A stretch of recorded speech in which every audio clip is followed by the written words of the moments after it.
In addition to a lot of the Kennedy documents being declassified on Vietnam, finally a lot of the Nixon documents have been declassified on Vietnam. All right? And so I think between Kennedy, Johnson, and Nixon, we get a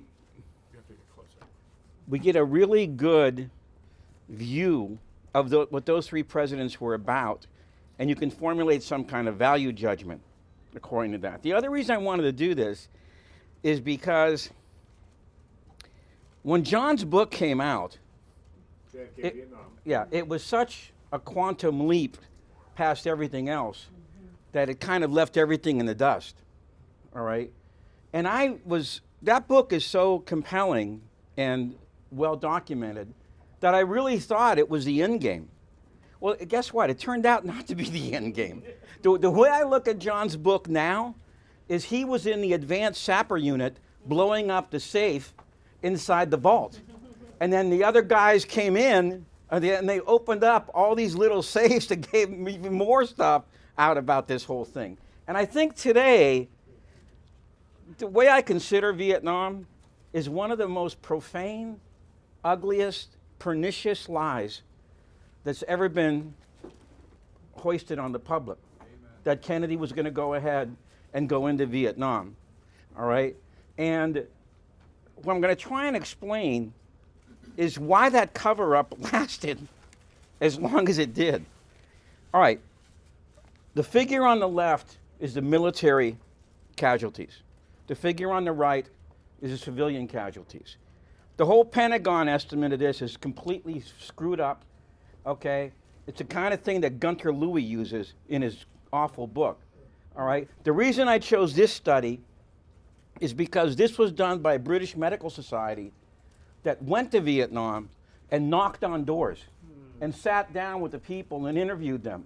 Okay, now how many people died during the war in your family? Then how many people died because of landmines that were still there, okay? All right, and they came up with these figures. Now, let me say one thing before I leave that frame. You throw in Cambodia, which I think you have to, and you've got about a million, well, let me finish, please. Yeah, about another million or two, you've got an American version of the Holocaust here, all right? Now, the reason I chose this background picture is because it conveys the image that was left by the MSM that somehow Vietnam was some kind of inevitable tragedy, all right? That the elitist attitude in the State Department combined with the can-do mentality in the CIA and the Pentagon, that's what caused it. And that's the main theme of David Halberstam's book, The Best and the Brightest. That meme held until 1991 when this happened. All right? Now, although, as we know, everybody and their mother jumped on JFK, the movie, we have the screenwriter of these Vietnam scenes right here, although his career didn't go very far after that movie. All right, John Newman. John Newman wrote the Pentagon scenes in that film. If anything, they're understated today. All right? And so, but this scene is actually accurate because, as I said many, many years ago at a conference in Chicago, Jim Garrison was the first guy who said that Vietnam was one of the causes of JFK's death. And he knew that because some professor from Ohio University wrote him a 26-page handwritten memorandum explaining how it happened. All right? Now, Daniel Halen wrote a book about the Vietnam coverage in which he mapped out, he did like a 6-year survey of television and newspapers. And this is the conclusion he came to about the MSM. All right? He says, in the center, you have what he called the sphere of consensus. That's made up by the government and the MSM. Right outside that, you have a sphere of legitimate controversy in which, say something like after Nixon invaded Cambodia, you would have the liberal on TV, and then you'd have the conservative on TV, and that's a legitimate form of debate. But he said to him, the thing that he discovered that was most important is what he called the sphere of deviance. These are stories, he said, that never get reported, even though they're true. They just won't touch them. All right? Now, George Lardner was probably one of the first guys who jumped on the movie JFK, if we all remember correctly. Ben Bradley actually gave him permission to go down to the set, and he wrote this article, which I think is about 7 months before the film premiered. At the end of the article, he says, and of course, since this is an Oliver Stone movie, there has to be something in there about Vietnam. Unfortunately, Oliver, there really was no breakage between Kennedy and Johnson on that issue. All right? All right? And boy, was George Lardner wrong. The screenwriters had something that helped prove that there was a change, something that Lardner was not aware of. This is NSAM 263, all right, in which Kennedy goes ahead and approves a withdrawal plan in October of 1963, all right? Now, everybody, including myself, thought that that was pretty convincing, all right? But the ARB went ahead and they declassified a document that fortified that, which I'll get to in just a second. All right. Now, Fletcher Prouty, a consultant on the film, along with Victor Krulak, went ahead and wrote the report underlying NSAM 263. And John, was it you who brought NSAM 263 to Oliver? Yeah, okay. So you had John bring NSAM 263 to Oliver. You had Fletcher Prouty, who co-wrote the backup report to NSAM 263. And I don't think it gets much better than that, but it is in a minute. In 1997, the ARB declassified McNamara's SecDef conference of May 1963. Now, John talks about this in his book, but he didn't actually have the declassified record of that, did you? I don't think you did you? The briefing book, but not the minutes of the meeting itself. Okay, here we go. Now, if that doesn't spell it out, I don't know what the hell does. All right, this is what McNamara is telling these guys. He has them all over from Vietnam, the CIA, the Pentagon, all right, the State Department, all right, and he then goes ahead. What's so interesting about this meeting, all right, is not just that he says by the end of the calendar year 1965, but he actually looks at the schedules and he says this isn't fast enough, all right? And I think one of the theories that John has now, which I agree with, is that McNamara and Kennedy were worried that the Saigon government would not hold until 1965, all right? So they were even thinking of getting out faster, all right? Now, that document was so powerful that it shattered Halen's fears. If you can believe this, this is the New York Times, all right, and the Philadelphia Inquirer. Kennedy actually had a plan to pull out of Vietnam. And that's Tim Weiner. What was the Yes, that's Tim Weiner. What was the date on that? 1997. Oh, okay. December 25th? December Christmas. 23rd. Oh, 23rd. Yeah. But that's wrong according to Fred Litwin. All right. Now, in addition to Halen's fears, in that whole thing being too deviant, all right, there was a conscious effort to cloud the facts of what Kennedy was really doing.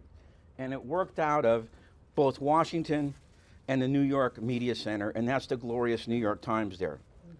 All right. The mass media aspect was most effectively orchestrated by New York Times author David Halberstam had written 4 books before he wrote The Best and the Brightest, and I can tell you that all 4 of them are pretty much, worthless, having had the bad experience having to read them. All right.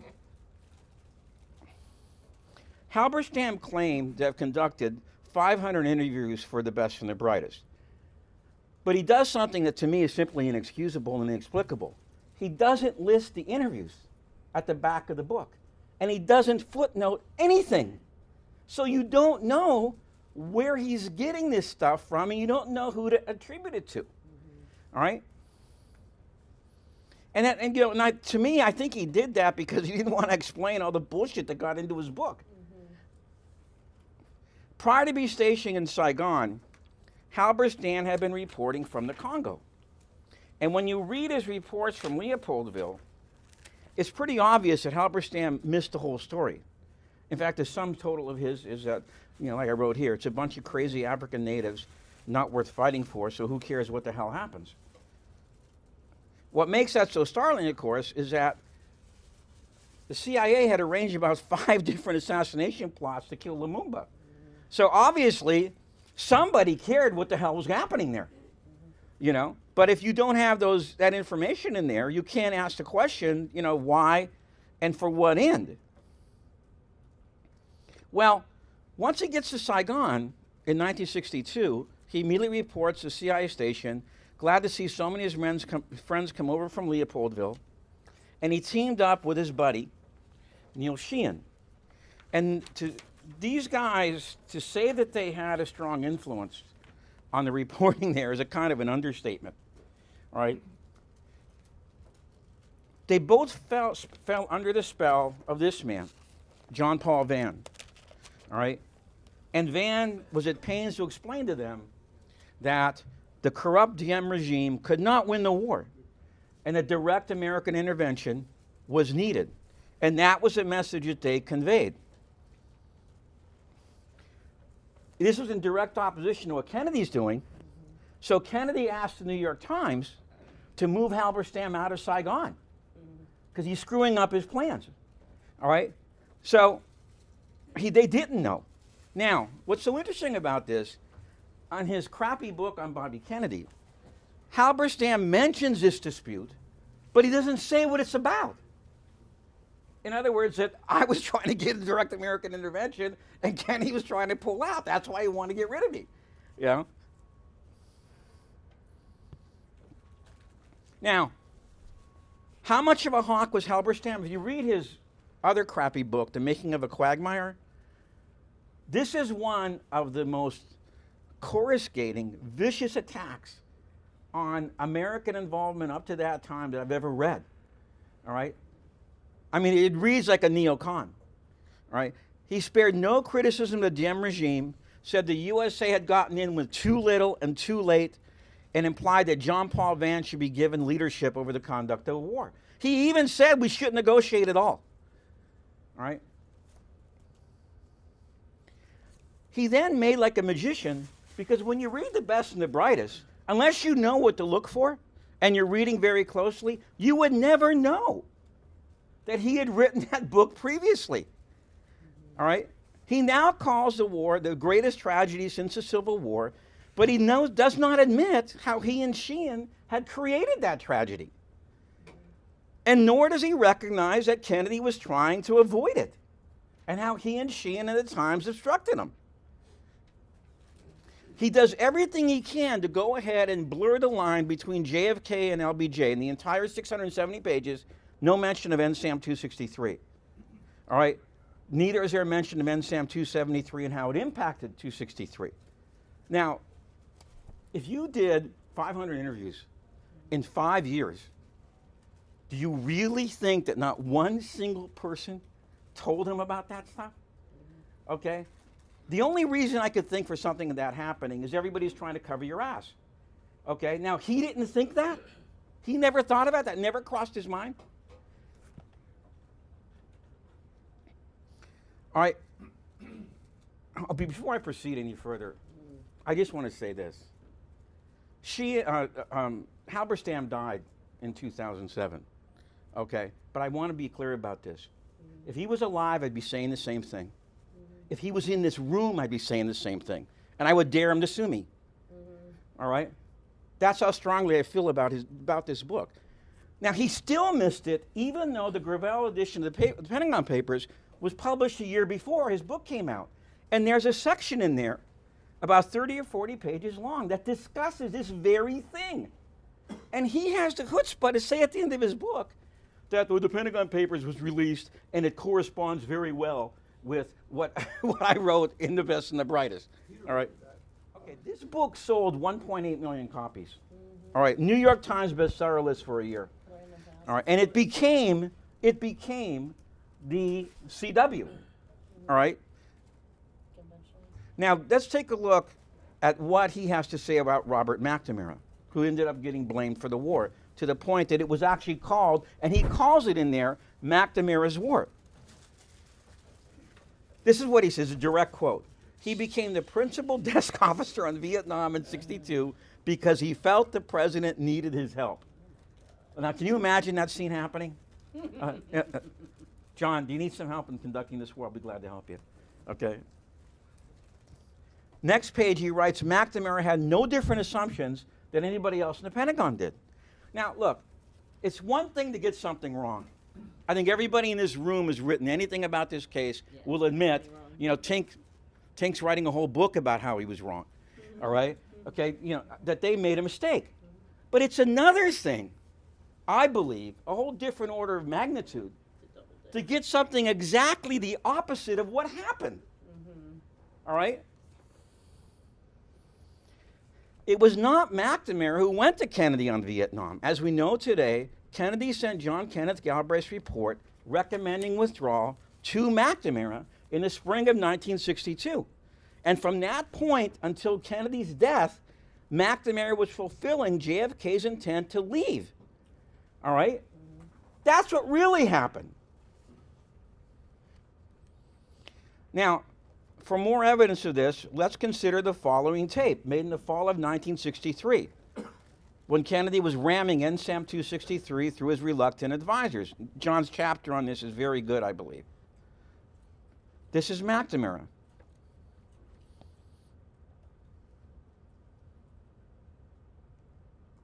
Now, this is the key quote.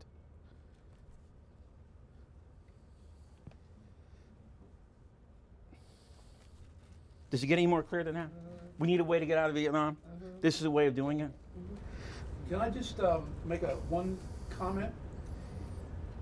What makes this very dramatic is what I was briefing earlier. This is going on in Cuba and Vietnam at the same time in the spring of 1962. And that's why I say that the 7 days in May is looking Right. good, better every year. Now, this is the capper. When Bundy heard this tape, okay, and he was working with his biographer, Gordon Goldstein, he realized what had really happened. Kennedy had implemented his withdrawal plan going around Bundy because he knew he was too much of a hawk. All right? And he had nothing but admiration for that. Okay, and after reviewing the entire record, he said there's no way Kennedy was ever going into Vietnam. All right? Bundy said that? Bundy said that. In that book. It's in that book. In what, in Lessons in Disaster? And, yes.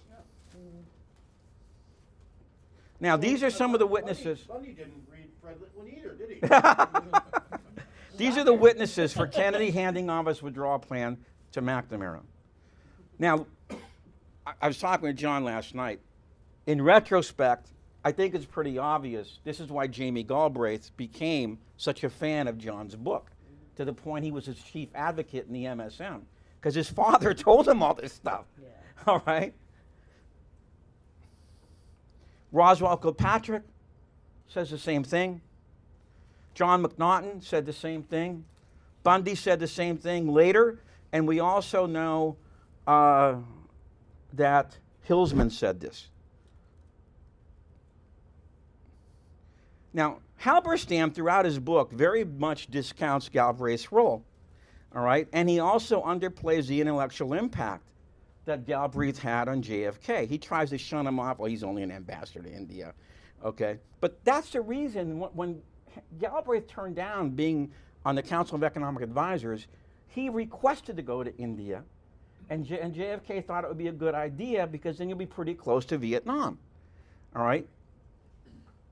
Now, contrary to what Halberstam's bullshit is, Galbraith had an immense effect on Kennedy and Vietnam. All right?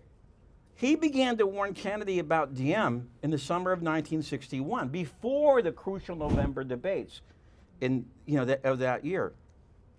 That November, Galbraith arranged a meeting between Nehru, JFK, and himself, and Kennedy asked Nehru to sponsor a neutralization plan for Vietnam.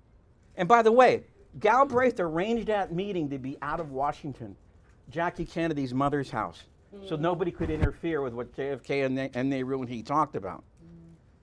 All right. Now, this is really incredible.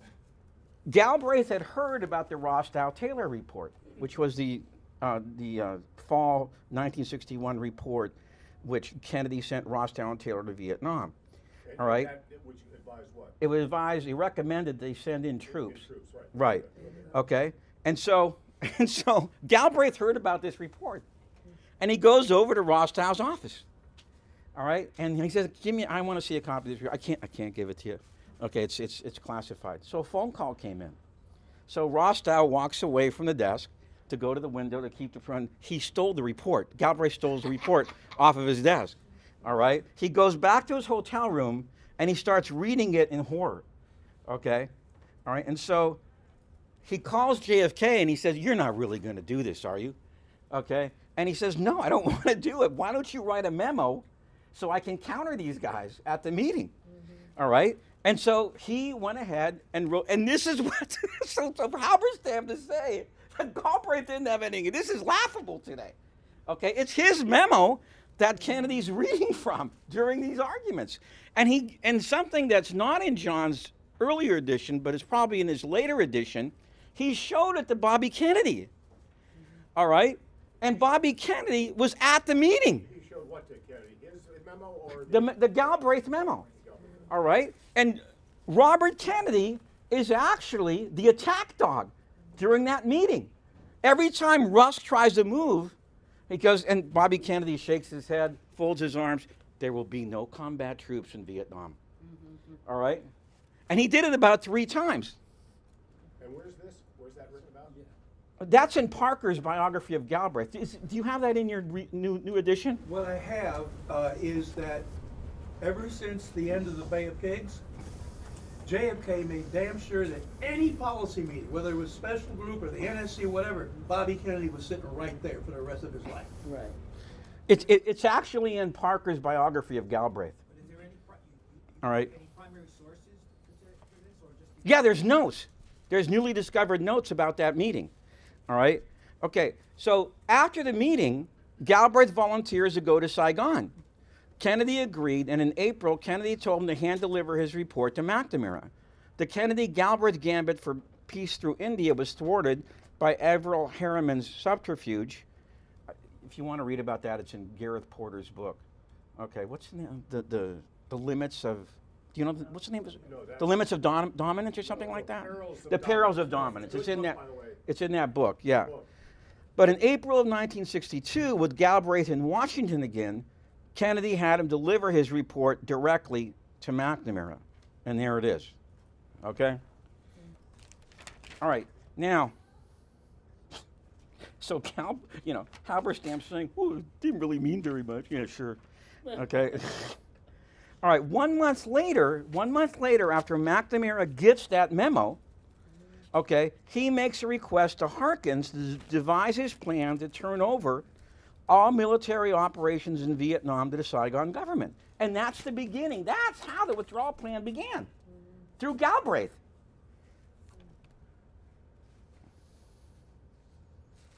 Can't beat the Canadians. What? Can't beat the Canadians. Oh, okay.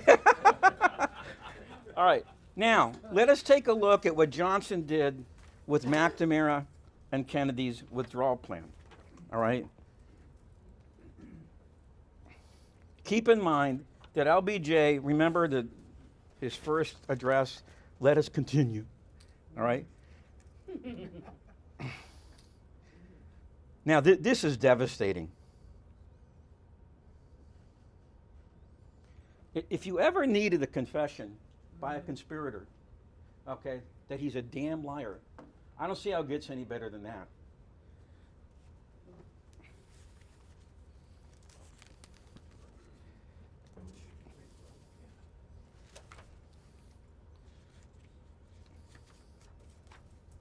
He's saying that I sat there with my teeth gritted, listening to that crap about you wanting to get out of Vietnam, all right? What do you think you're doing? You're losing the damn war. How can we get out? Now, what's so interesting about this is that at this same time, just by accident, I found a talk that Bobby Kennedy did at the University of Virginia, an impromptu thing, where he took questions from the students, and they asked him, well, what do you think about Vietnam? He says just the opposite. We're losing, but we shouldn't send combat troops there. All right? And what year was that? 64. Yeah, same time that Johnson's telling McNamara, what the hell do you think you're doing? See, this is the big difference, the big picture. See, Kennedy never thought that Vietnam was a part of America's national interest. You know, he didn't buy any of that domino theory shit, all right? Where Johnson did.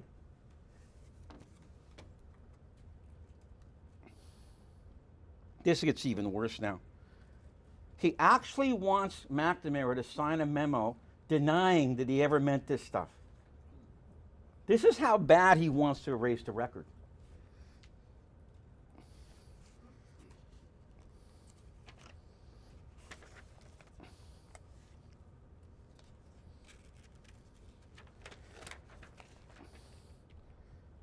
So Johnson's rewriting history in order to blur the line between him and JFK. And this is what I mean. This is one part out of Washington, him, the other part out of New York, Halberstam. Now this is really good. He's talking to McNamara and he says, now these guys are suspecting what I'm doing. That I had framed it all up to put the war on Canada, which is exactly what he's doing. Okay?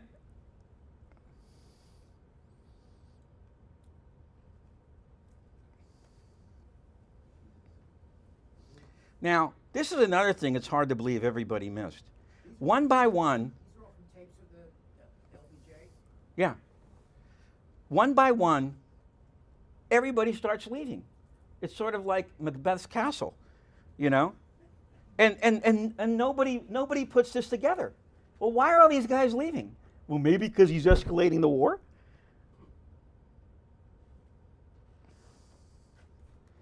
All right, now this is NSAM. I'm sure we're all familiar with NSAM 276 because John did a really good job on that in his book.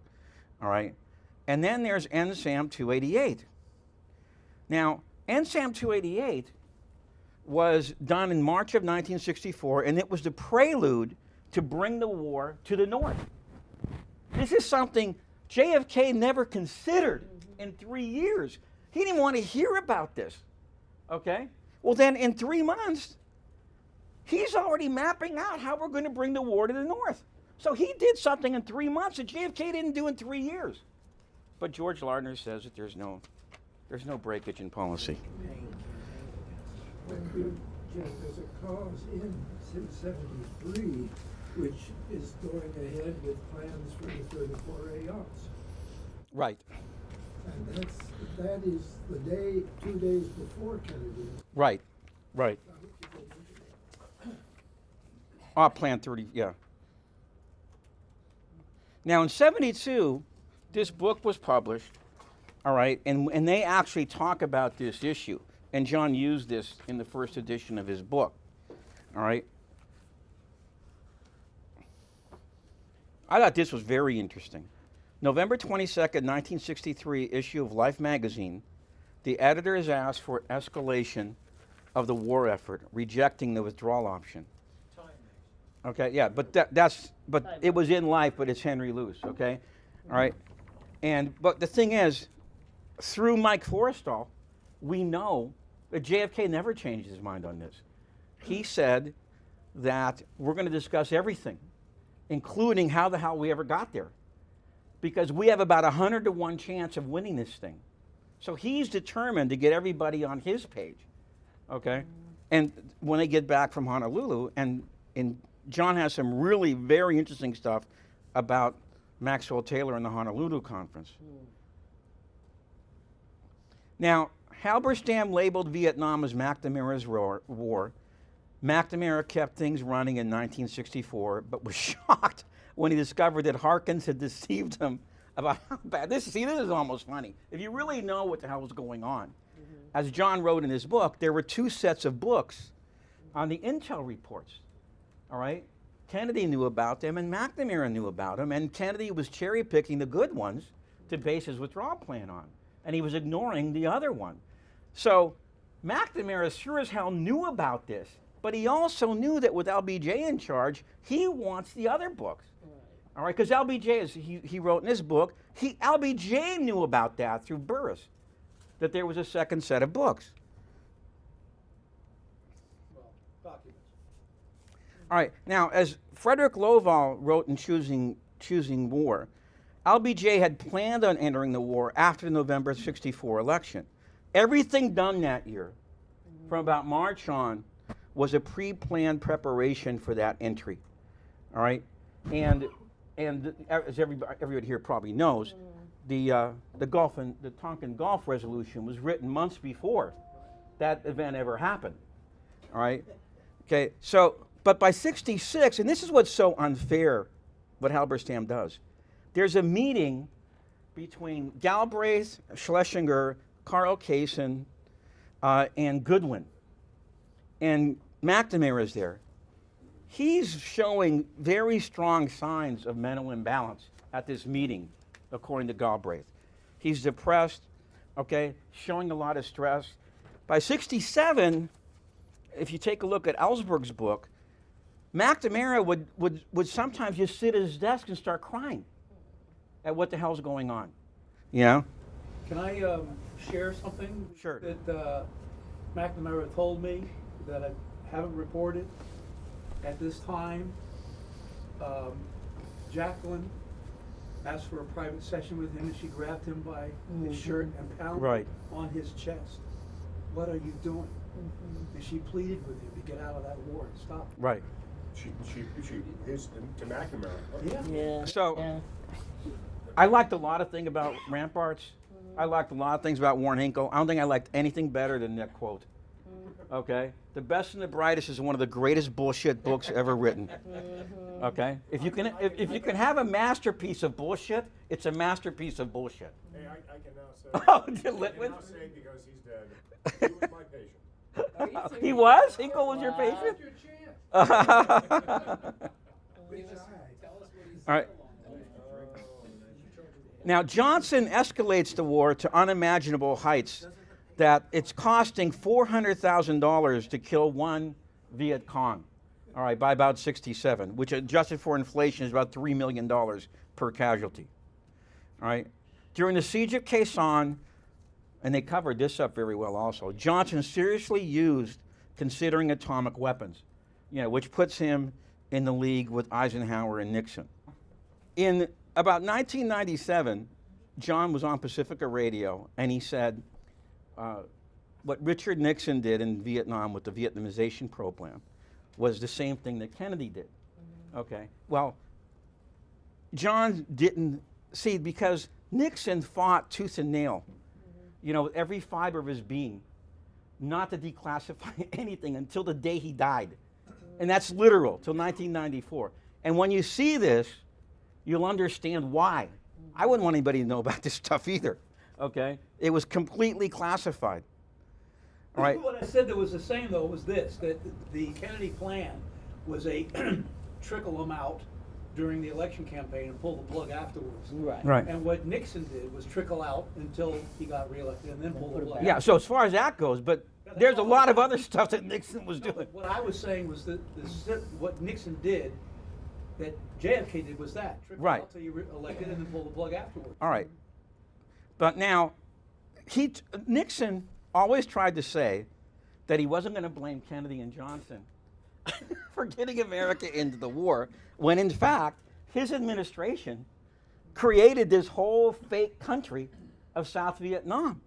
And then they canceled the reunification elections, which that was the beginning of the American commitment there. And it's those four guys who did it.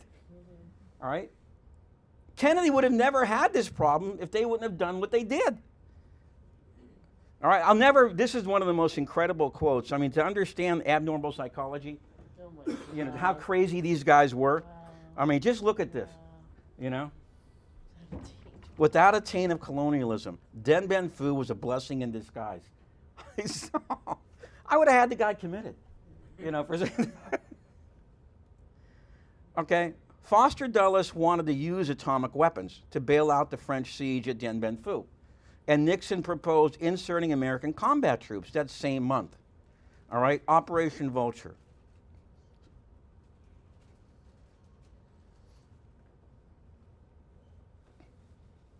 And then, when Eisenhower wouldn't okay it, Dulles went to the French Secretary of State and made a private deal with him. And the French Secretary of State goes, wait a minute, if you want me to drop 3 atomic bombs, isn't that going to kill our troops too?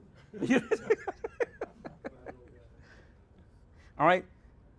Nixon wanted American troops committed to save the siege at Dien Bien Phu. And he's talking about the plight of the free world depending upon that siege. All right? How Nixon ever got this reputation of being some kind of foreign policy guru, all he was, you know, a shorter brunette version of John Foster Dulles. That's all he was. Now, when Oliver Stone started his movie, as I said, Nixon did not want to have any of this stuff declassified. Only 3% of the tapes, 15% of the papers had been released. So, in other words, it's pretty safe to do this. Did you know Kissinger was a movie critic? The LA Times got him to review this movie. This would be like having Jim Garrison review JFK, you know? But they did it. And of course, Kissinger didn't like the movie. I wonder why. Schlesinger told me in a letter that he didn't think that he was too kind to Nixon. Yeah, yeah, I agree with that after watching it again. Yeah, actually, I thought it was a pretty good movie. In reviewing, and I'll put his sources at the end. There's a guy who is the John Newman of the Nixon Vietnam thing. His name is Jeff Kimball. He's a professor, I think, in Miami of Ohio. It's one thing to have all the documents and tapes declassified. It's another thing to have some guy plant his ass in a chair for 8 hours a day for weeks on end and read this stuff, you know? But he did.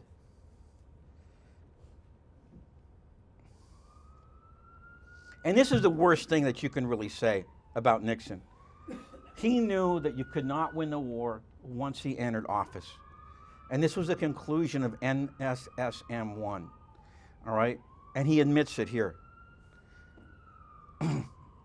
You and I know it's impossible. Even General Abrams agreed. Yet he still expands the war, all right? And he causes the collapse of Sihanouk and Lon Nol, which leads to about, again, I'm probably underestimating that. I think it's more like 2 million. Now, this tactic was something called the madman theory. And it's one thing to read about this. It's another thing to hear Kissinger and Nixon. They really believe this. They really think that Lee Duc-Tho and the Russians don't know what they're doing, you know, with this Madman Act, all right? And I love this one. Well, when we have any problems, just bomb Cambodia. Now, he inherited this from John Foster Dulles. Dulles called it the uncertainty principle. If you acted irrationally and unpredictably, the enemy would be intimidated. Well, it didn't work here, to say the least. But something else was happening here, and this was the collapse of the American army. There was a report by, actually, probably John's familiar with this, a famous article by Robert Heinl, in which he was the first guy to report on this. The American Army's collapsing. 1969, 96 fraggings. 1970, 209. 1971, 235. Pilots refusing to fly during the Christmas bombing. So how do you run a war when you have that many people mutinying? Now, My Lai was obviously the largest single massacre, but if you take a look at Nick Turse's book, there were literally scores of them, and he found out later that there was a Pentagon cover-up of all these other massacres. A My Lai a month, he said. Yes. Nixon still secretly planned a major offensive against the North because he was still trying to get a Korea-style settlement, all right? He didn't want to leave Vietnamese troops, the North's troops in the South. And this was called Operation Duck Hook. This thing was so secret that he kept it from Melvin Laird. All right? Well, you'll see why. All All right, he's going to take heavy bombing into the cities of Hanoi and Haiphong. All right, mining at the ports, bombing at the dikes, which would have killed, as we'll see, tens of thousands of people. All right, invade the north, atomic bombs over the Ho Chi Minh Trail. All right, that was Duck Hook. Now, if you read, well, not read, but you were unfortunate enough to watch the crappy Burns and Novick documentary series, they actually criticized the peace movement, but it was the peace movement, this moratorium, that caused Nixon to rip Duck Hook off the table. All right, so they saved, unbelievable amount of casualties there. Yeah. Now, if you read this book, which rivals Halberstam's actually, all right, you'll see that Nixon lied his head off about the dikes and the atomic weapons. All right, he says he never considered that in that book. Well, here he is on tape during the Easter campaign. Should we take out the dikes now? Now, let me say this: when you're to the right of Henry Kissinger, it's time to go to the mental hospital. Okay, but this is Kissinger. That will drown about 200,000 people. All right, but Nixon is ever inventive. Well, then, how about a nuclear bomb? Have you got one ready? Okay. Too bad Stanley Kubrick didn't have this in 1964, huh? Yeah. All right. Now, this is the decent interval. All right. We can't say that we can't win the war. All right. We have to have some degree of bargaining leverage. All right. So this comes. By the way, in that book, he denies this too. He denies there was any decent interval. All right, but Kissinger gave it away because in his briefing book, he told the Chinese, we want a decent interval. These guys lie so much, they can't keep up with all the bullshit. Thank God it's different with our president today. Now, what was a decent interval really about? This is what it was about. Nixon was not going to be the first president to lose a war. So he devised this whole phony decent interval strategy, knowing that Vietnam was going to fall anyway. Peace with honor. Right. All right. Now, let me say something else. Nixon was one of the greatest propagandists in the White House ever. And this goes back to his case, I think. The whole thing, another lie that Kimball exposes, is the thing about the Christmas bombing, bringing back Lee Duc-Tho to Paris. That's what he put out. That's not true. Lee Duc-Tho was so pissed off at that Christmas bombing, he wasn't coming back. All right? And Nixon had to ask him to come back, and he still wouldn't come back. All right? And who convinced him to go back? The Chinese. They convinced him to go back. They said, look, he shot his wad with this Christmas bombing. All right? Secondly, this Watergate thing looks like it's going to stick. Yeah. So he'll be in such a weakened position that you'll be able to get everything you want anyway, which is what ended up happening, of course. All right? Now, that night, everybody knows this picture, right? America leaving Saigon. That night, Kissinger called an old friend, and remember, this is 1975, and he says, we should have never have been there. In 1975, he finally realizes America should have never been in Vietnam, okay? With all this stuff exposed, I doubt very much it would have gone that far. So I'll leave. Let me give you one quote by a guy who saw all this way back in 1952, and let me end in two codas that I added to this for this special presentation. Like I said, although Peter's going to file a complaint against me, Jim Garrison is the first critic. Okay. All right. Bobby Kennedy said the same in 1967, and I don't know. Did anybody know this? I didn't know this. Arthur Schlesinger said the same thing on the stand at the trial of Daniel Ellsberg. Really? That Kennedy would have never gone into Vietnam. All right? All right, but there was one other person who I think was even before Peter. All right? And he did so before Garrison and Scott, and he viewed this in a private matter with a guy named Harry Truman. And this took place while the Warren Commission was active. In the spring of '64, Allen Dulles visited Truman, and he was very upset about this editorial that Truman had written. It has strongly criticized the CIA and said it had become a cloak and dagger agency. Dulles wanted him to retract the essay, but Truman would not. All right? Dulles walked to the door. Before he left, he turned to Truman and made a comment that for the first time brought up Kennedy's name. All right? He said the late president had repudiated the false attacks on CIA in relation to Vietnam, which I assume are the famous Starnes-Kroc articles in 1963. Truman had never come close to saying that in that essay. So is Robert Wagner still here? Is Wagner still here? Yeah, he's in the back. Is he in the back? Good. Remember your buddy Vince Bugliosi and his famous quote, consciousness of guilt? Let's take a look at this. One way to understand this meeting is that what Truman said to the New York Times in 1961. After Dag Hammarskjöld was killed in the Congo, he said Hammarskjöld was about to get something done when they killed him. And then he added for emphasis, notice I said when they killed him. Right.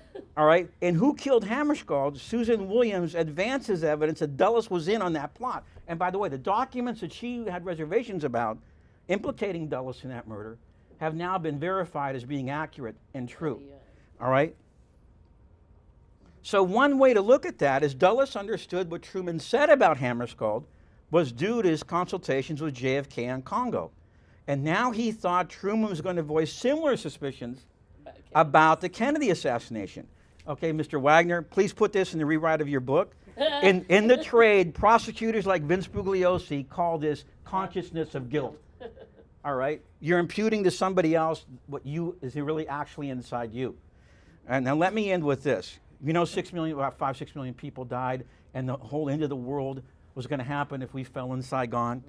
Did anybody ever, in the Burns Novick series, they never showed this picture. This is Saigon today. Boy, those commies really screwed up, didn't they? What a bunch of huts and wigwams. All right, now you go to find out what's there. How about McDonald's? How about Starbucks? Pull it down, Starbucks, you'll see Starbucks. Burger King. You know I found out about this?